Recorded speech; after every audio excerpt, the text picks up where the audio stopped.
This is Bryce Van Patten from Metal Express Radio Backstage, and today my guest is guitarist producer Stu Marshall of Arkenstone, Death Dealer, Dungeon, and Night Legion. Arkenstone has just released a 4-song EP, Ascension of the Fallen, and Stu's here to tell us all about it. How's it going, Stu? Bryce, how are you, mate? It's early morning here in Sydney, so if I look a little bit frosty, that's why. But good to meet you. Yeah, thanks. What is it, like 7 a.m. there? It's 8 a.m. So 8 a.m. Probably my excuse is a bit weak, but still, yeah. Still valid.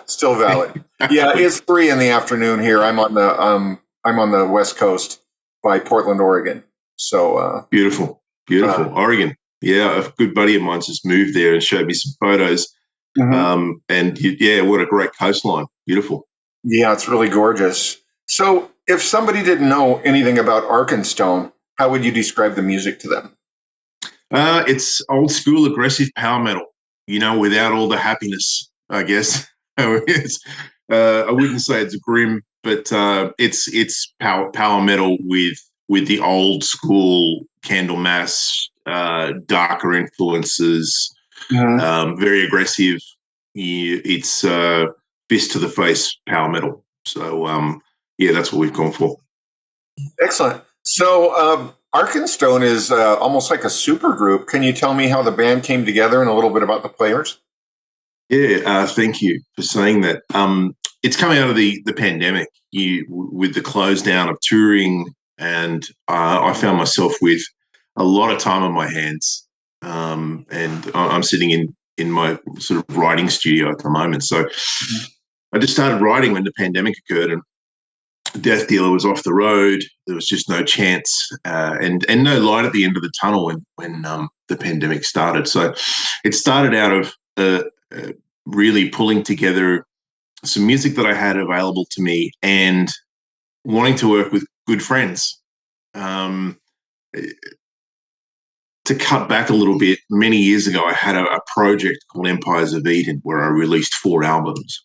Mm-hmm. And where I say project, I wrote the music and a whole bunch of celebrities sang on it. Very similar to Avantasia. Oh, cool. We had, Rob Rock sing on it and Udo Dirkschneider. And anyway, out of that, I had an Australian singer called Louis Georgievsky, and we became really close buddies. He sang on a few albums. And so when I was writing this material, it could have been for Death Dealer, it could have been for anything, but it seemed to have a little bit more of a darker feel to it. And I thought, you know what, this probably deserves its own space. So Arkenstone came out of the pandemic. I called up Louis and said, mate, are you interested? He's like, perfect timing. I'm just thinking about getting back into music because he had a hiatus, and his voice is something very special and unique. And then how it all came together with the bass player, Michael LaPond. People know him from Symphony X, and he's now playing in Death Dealer. Mike was off the road too. And so he had some time available to him, and he was available. And, rounding out the band is a drummer, Clay T. We call him Clay T because his surname's Chicalian. A lot of people have an issue. So we go back almost 30 years as friends. And the cool thing about Clay is I think he's one of the best undiscovered rock drummers on the planet. And putting him in a kind of a metal context gives it a slightly different flavor than you're going to hear on the machine gun double kicking all the time. So it came out of having a surplus of material, wanting to, tip our toe in the water with an EP, which we wanted to do. And that's how it's come about. The material was written during the pandemic. All my best friends were together, and we just wanted to create something that didn't have a dollar sign in front of it. Didn't matter if it sold 2 copies or 2 million copies. We just wanted to write some music that we wanted to do. So, yeah. That's awesome. I mean, they're great songs, and Clay T, the drumming's great on there. I mean, I've always kind of like rock drumming versus metal drumming. I like double kick, but I don't like it always. You know what I mean? You got to break it up. And so I think you've got a great lineup and a great sound. So, so what does Louis Georgievsky bring to the table? Louis is a very interesting guy in the way he's incredibly professional. I've worked with many, many, many singers over the years through the Empires of Eden stuff and also to the various bands. He's a perfectionist. So, for those that haven't heard him, highly recommend you after this interview go and check out some of the material. He's a just to say he sounds like Bruce Dickinson isn't fair. He has that power, he has that approach to his voice, but he has a very unique power that comes through. And when he sings, he's almost blowing up the microphone diaphragm. The power he exudes from his face is like something of beauty. And he performed live with my Australian band Night Legion some time back, live on stage, and almost didn't need a microphone. You know what I mean? Like he came up and joined us. So great guy, great lyricist, very, very deep and thoughtful lyricist. So some of his lyrics, I have to go back to him and go, man, we should put out a book of poetry or something. So, but he's also a really good friend. Prior to us working together on this, he would send me a message every Friday going, "Happy Friday, brother," just out of nowhere, So working with people like that are thoughtful and extremely talented, he brings a lot to the table. Yeah, you can't go wrong. So you already kind of talked a little bit about it, but how would you say the approach is different between Arkenstone and versus a Death Dealer song? Yeah, I think initially this started out of my love for doom, and I think I mentioned Candlemass. Early Candlemass is a massive influence for me. Obviously, Sabbath on everybody, right? But how do you make music like that doesn't copy it? There are so many clones out there you hear. You're like, oh man, it sounds like this Sabbath song or whatnot. So, I'm also a hardcore old school Manowar fan. I bleed the first 3 albums, and so I just went, what, I want to create some music that conjures up the spirits of the old Candlemass and the old Manowar, and is moody and is heavy, and that's where it became its own flavor. We've done some music like that in Death Dealer, but Death Dealer is usually a higher octane, faster pitched, face melting process. If you listen to a Death Dealer album, you got to wipe the sweat from your brow, hopefully, at the end of it. So this was a bit more moody, and it seemed to speak to its own. And we could have easily taken these songs. I think the 4 songs we put on there are pretty strong and would normally be a Death Dealer album kind of track, but it seemed to have a life of its own. Yeah, that's excellent. So you live in Australia, as you mentioned. How does that affect your ability to collaborate with other band members? Yeah, I get asked this question a lot. It's a really good question. The funny thing is, I started doing the Empires of Eden project probably 14 years ago now. And the first album was done that way, over Zoom, over Skype. One of the things that I try to do, if you're the singer that I'm approaching, I really try and write music that I design for your voice. And to say I'm a huge fan of singers is a silly kind of thing, but I love heavy metal vocal singing, and excellent. So I can compose music directly for the artist. And a couple of the guys have come back. I think Mike Vasera, he sang with Malmsteen and Loudness. I had him on the album, and he's like, man, like this fits like a glove for me. And I also want the singers to write all their own lyrics and melodies. That's been my career ethos. I don't want to get in the way of that, right? So you then create this killer collaboration. And maybe that's what's helped with the Zoom stuff is, I create a landscape for you to paint your image on, and I don't get in the way of that. Even a couple of singers have sent some stuff back, and I went, man, I wouldn't do that. And then I sat back and went, hang on a minute. that's what makes this thing so cool. So not being too prescriptive has probably helped with the Zoom thing. And like you and I are talking here, you and I could write some songs right now. You know what I mean? Absolutely, yeah. And so I feel as though as long as the music's strong and I can be responsive, you know, if I say I'm going to deliver a track to you in 2 days' time, I do it, and we get the job done. So in some ways, remote working has enriched my ability to work with multiple people at once. You know, I can meet with you and I can meet with a drummer in half an hour and a bass player, and by the end of the day, we've got something that's cool. So yeah, even though you're in Australia, it breaks all the boundaries. You're not limited by who can drive over to your house or who can make it to your studio, right? Yeah, I think sometimes we're more productive than local bands. So, you know, Sean Peck, the lead singer from Death Dealer, he and I have just laughed constantly about, wow, you know, this Saturday morning session we did was so productive, and so yeah, it's one of those things.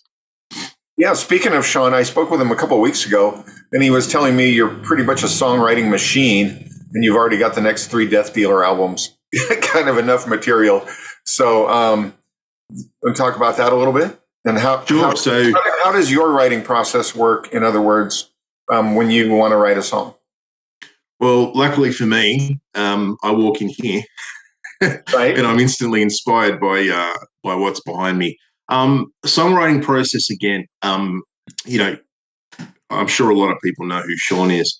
For those that don't, I feel Sean's probably in the top 10 heavy metal vocal singers on the planet, at least. And not just that, but he's a great songwriter and a great lyricist. And so it works a number of ways. So I can sit down, you know, I can grab a guitar, plug it in, and start writing. Because for me, I see a drum pattern, or I might see a guitar riff, and then one thing will lead to another. So you know, I've always got a guitar in my hand, and that makes it easier for me. But knowing that I've got a guy like Louis to write for, or Sean to write for, the heavens open, right? So instead of me having to go, I don't really know what this guy's going to do, I tap into what each of these singers, how they operate, how they think. And, you know, I can send through a skeleton idea really quickly. I've got a folder of probably, I don't know, 70 or 80 songs that the guys haven't even heard, that I've developed over the years. Like, I'm not pumping them out every day. But, you know, there's a lot of material there. And it's kind of funny, right, to answer your question. I sent a couple of songs to Sean in the early days that I thought were ready for the garbage bin. Like, just hit the delete button and wipe the hard drive. And one of those became the chorus for Death Dealer, the song Death Dealer, which has kind of like a Highland fling guitar thing going on. And I thought, oh, it's too happy. I don't know. And he's like, dude, that's perfect for this chorus. And so I stockpile riffs and songs, and I've got a full recording suite here as well, so I can do, you know, all the drum programming and things like that. So yeah, that's how the process works. I just tune into the vocalist, and off I go. Awesome. I can see you have quite a few guitars back there in a row behind you. So. Yeah, there's actually a wall over there as well. How many? Rough number? Yeah, I can. We've got 73 at the moment. So sweet. That's quite amazing. A spreadsheet.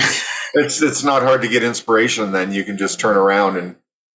Yeah, it's a sickness. That's for sure. Awesome. So when you record, basically you come up with stuff then, and you work with a drum machine to start out with, to send stuff back and forth, or you want to talk a little bit more about your process? Yeah, so the drum machine thing, look, it's a necessity just to get the pattern down. What I try to say to the drummers I'm working with, what I do say to them, but the process I'm trying to get from them is, you know, listen to the track without any drums and do your thing.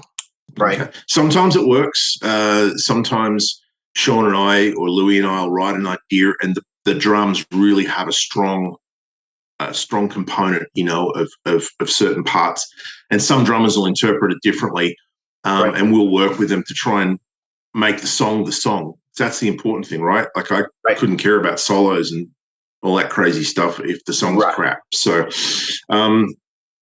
drum machine's a necessity to get everything going. And, I do all the bass and all that kind of stuff up front. And then when you're working with someone like Michael Lapon, like a Symphony X, you don't even bother sending him a demo with bass on it. Right. Like you wouldn't. I don't embarrass myself that much. So, you don't even want him to hear your bass playing, right? Exactly. So that's how it works. But I try to provide fully finished ideas. Not just a singular verse riff. I'll create the intro, the verse, bridge. The whole structure. Sure. And obviously the soloing world and guitar world's my world. So I'll try and formulate as much of that up to develop the vision for the performing artist as much as I can. Right. Excellent. So sometimes I imagine they come back to you and say, hey, what if this is the chorus instead of that? Or what if we lengthen this or shorten that? And I'm sure you guys probably go back and forth a little bit. Yeah, that's a really good point. And that's true in the songwriting process. I'll send Sean an idea and he'll go, man, that verse has to be a chorus. And I guess that's the beauty of working like this. It's kind of like every day's Christmas, right? Like these guys deliver this stuff back. You're like, I never thought of it that way. And now you've turned it on its head and it's perfect, so yeah. Awesome. So will Arkenstone be touring? Yeah, this is the plan. There's a storyline here where, like obviously here's the CD that everybody can see, Arkenstone, and we've released the 4 tracks with the intent of releasing a full album, which I believe we will. However, Louis has since joined my band Night Legion, and Night Legion's an Australian power metal band that's a little bit more Primal Fear, straight up power metal, and we're signed to Massacre Records, and we had to do a second album. Mm-hmm. We started writing the Arkenstone album, and I said to the guys, look, we need a singer for Night Legion. We've got a deal. The band's there. We've got Clay T on drums anyway. Right. And so he has joined Night Legion, and that is going to be the touring band that's sort of, mostly Arkenstone. So that's what we're going to be doing is we've finished the album. It's out for mixing at the moment by the incredible Monolith Studios in Melbourne. They're mixing the album right now. Awesome. It comes out the first quarter next year. But we're going to be doing Arkenstone material with that band. So if I've confused your viewers, I'm sorry. There's so many bands. Makes total sense because you've got so many members from Arkenstone and Night Legion that are, sharing. And the truth is too, mate, look, unless you've got a label these days or somebody, funding and promoting things, it's incredibly difficult, to get the word out about this sort of stuff. And so it made sense to join forces with that situation. And who knows, we might even re-release the EP with the album. I don't know. I'm going to talk to Massacre about it, see what they want to do. Yeah, it's really cool. These days that so many musicians collaborate on different projects with each other from different bands all the time, where I remember it seemed like back in the 80s, musicians on big labels were like more under contract and like weren't allowed to go see somebody else and all this. And what's your feeling about that? I mean, I think it's pretty amazing. I know it's obviously, like you said, you've got to work really hard to get your stuff out there as almost an independent, but what's your thoughts? Yeah, look, I think you've now got this open agency kind of approach now with artists. I'm just looking around here. I'm not being distracted. I'm trying to find a CD. So this is the Empires of Eden album, my fourth one I released 5-6 years ago. And on the back are all the artists, right? Right. And, you've got Ralph Sheepers, like Jeff Martin from Racer X. The cool thing, dude, is that they're available. And if they like the material, you can get them. Whereas probably back in the 80s or the 90s, they'd be contractually obligated to not work with any other artists. Right. And, so it gives someone like me this incredible opportunity to work with guys I idolize, and I've become friends with a few of them. So it's fantastic. People are available. Yeah, I know Ralph was on the last two Michael Schenker albums, so he's making a lot of appearances, and it was funny. I spoke with Michael Schenker about the first, he did the first album, then had Ralph, and he's in Germany, and his girlfriend, partner / he said, she's like, why don't you get Ralph Shepard to come sing? And he's like, who's that? You know what I mean?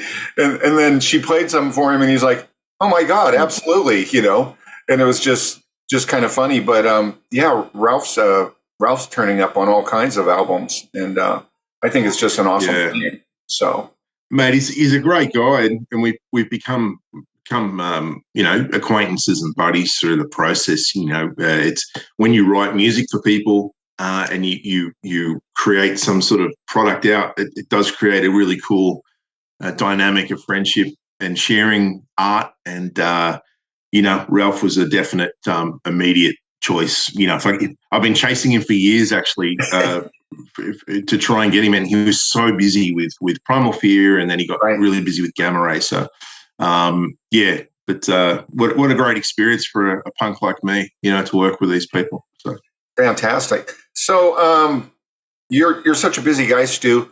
Can you talk a little bit about Death Dealer and Night Legion? I know Death Dealer just did Fuel Injected Suicide Machine, another repeat. I think fantastic. Thank you. What do you want to say about those bands? Look, Death Dealer, for those people who don't know, I formed Death Dealer with Sean just over 10 years ago now, or probably 10 years ago this year. Out of the ashes of Empires of Eden, Sean sang on this, and we just had this great friendship. And I guess the cool story about Death Dealer is I was sitting in his house in San Diego, and he said, okay, if you could dream of anybody to be in the band, who would it be? And I'm like, it was one of those conversations, after a few drinks, And I said quite selfishly, look, from a guitar perspective, there's two guys, one would be the immortal KK Downing, who at that time, it could have been possible in a dream state.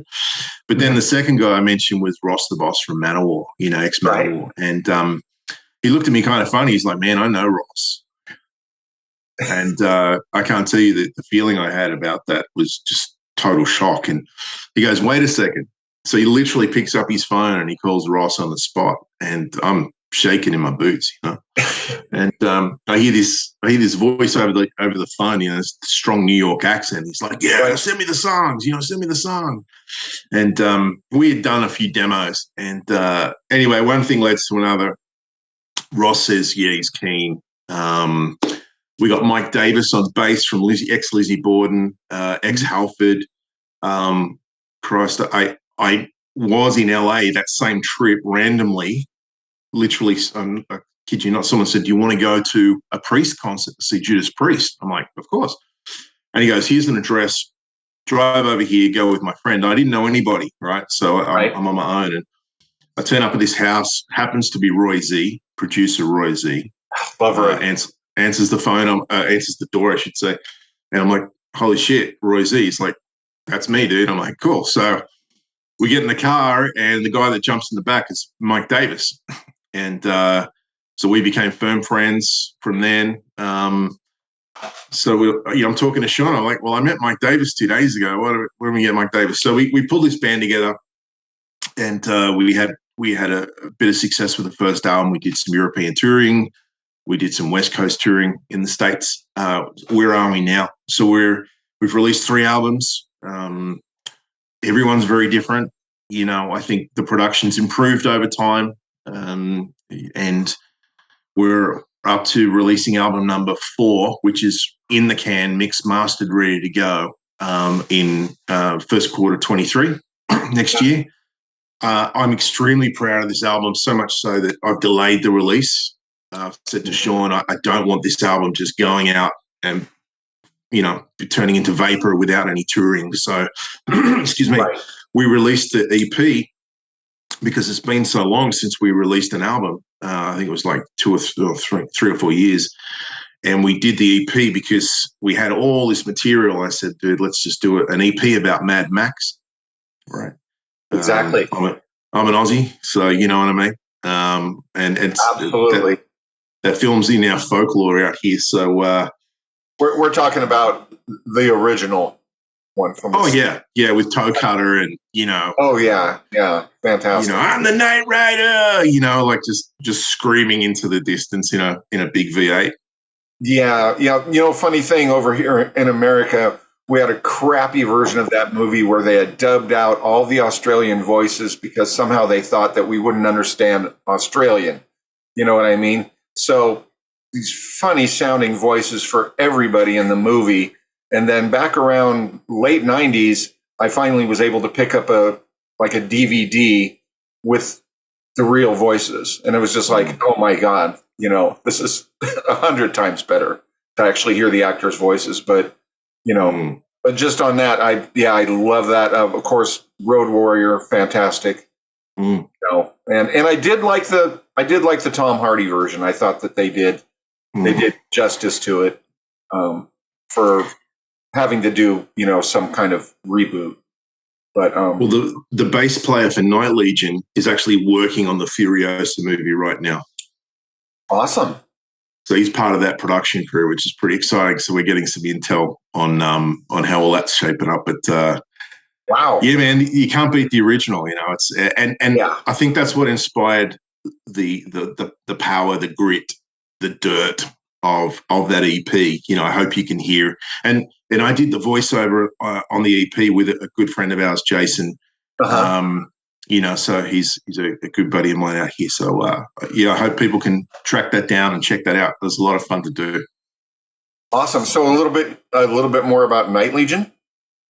Yeah, so Night Legion, that was then born probably 6 years ago in a touring hiatus for Death Dealer. We were touring through Europe, and then Ross got really busy.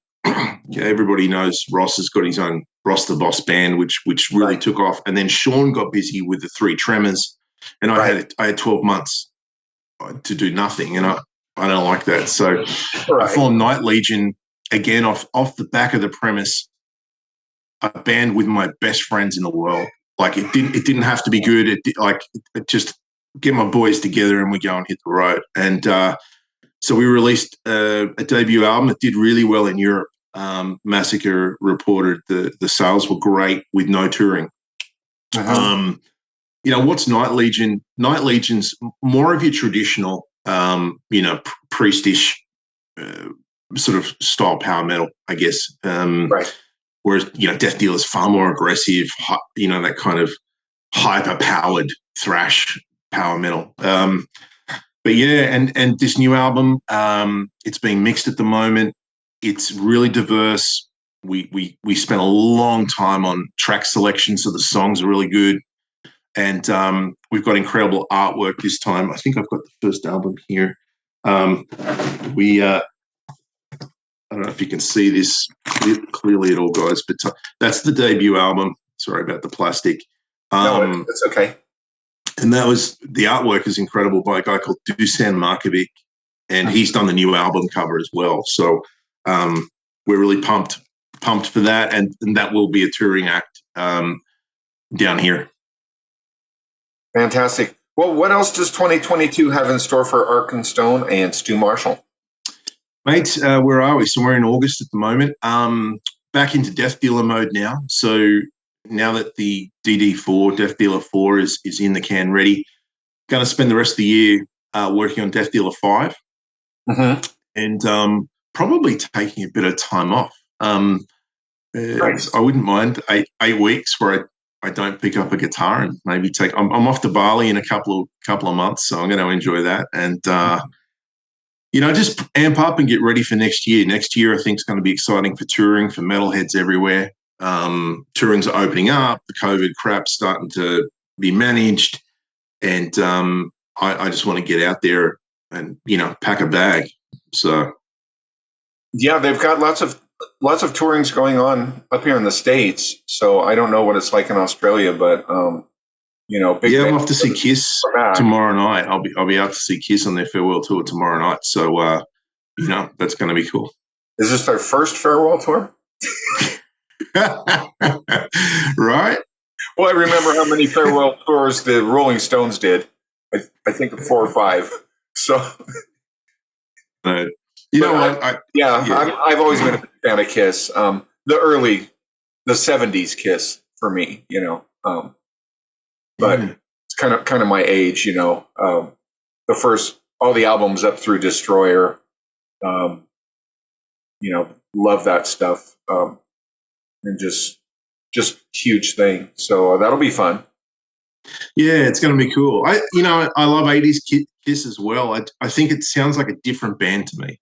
You totally different. I mean? Yeah, it's like the Sabbath, right? Without makeup.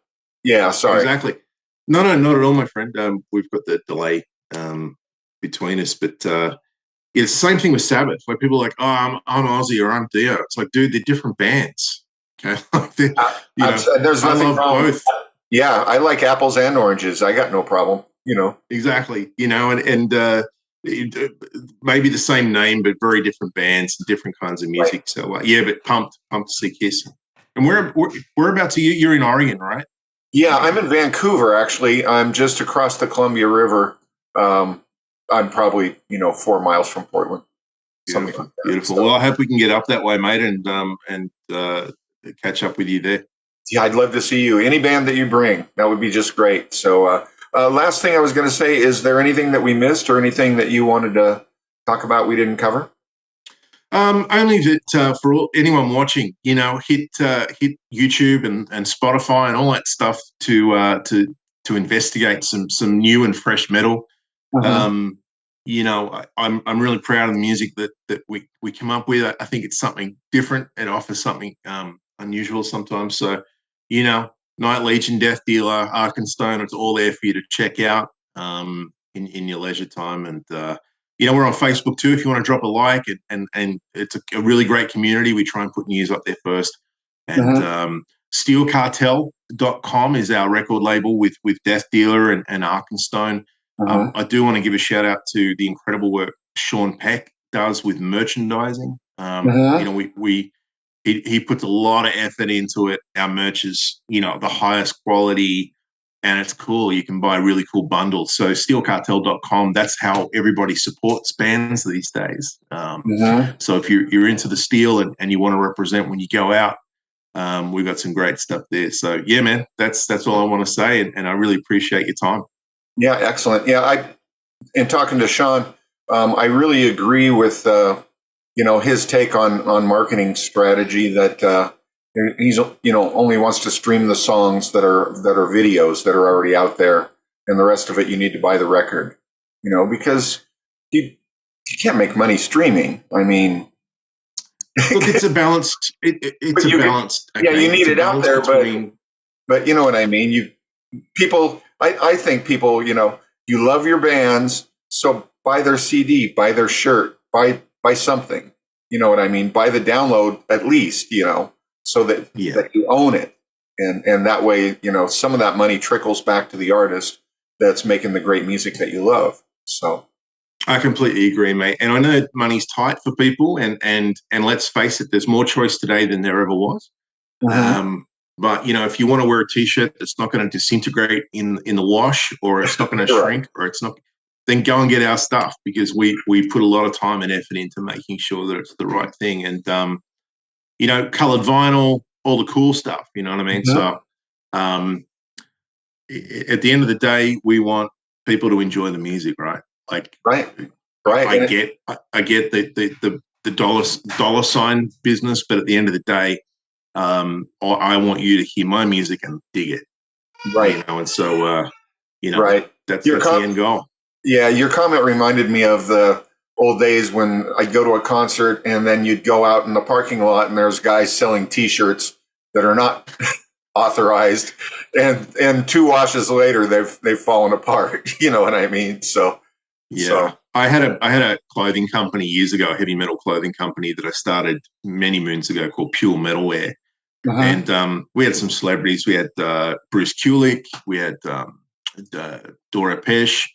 And I still get emails from people today going, the color hasn't faded, man. I'm still wearing the jumper like 15 years later. Nice.